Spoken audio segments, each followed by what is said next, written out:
Maititi vopindura hatiperi Ralph mushure mekunge akomenta post yavo yekufacebook.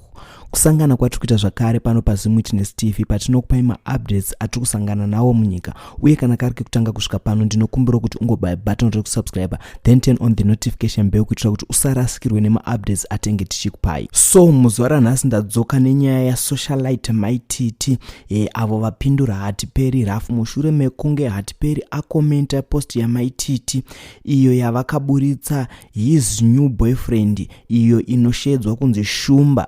Vanoti ivo vava ne3 years vachidanana nayo asi vachiidyira musaga. Saka vati vakuda kuti vanhu vazive, so Maititi vanyora ivo vachiti: hanzi naShumba 2 years ndichidyirwa musaga, handichade ndakuda kubuda musaga manje, saka tine peji ratichakupai ramuchatevera nhaika, muchaona henyu our journey. November will be 3 years together.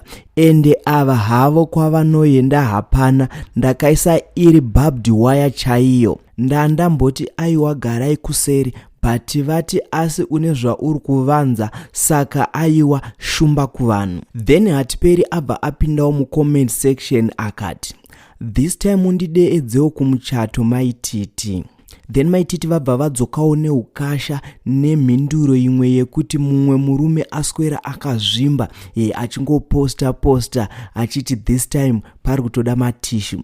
Maititi vapindura ivo vachiti, totamba tese here zviye, handifunge kana tiri shamwari ini. So muri Zimbabwe, tell us what you think nemashoko aMaititi aya avapindura ivo hatiperi kuti ini newe timbori mashamwari here zvekuti ndingakushedze kumuchato wangu. Zvisinei, ngatisangane mucomment section muchitudzo maonero enyu nemashoko aCat Mother, mashoko ayo avaudza mukomana anosona anonzi hatiperi.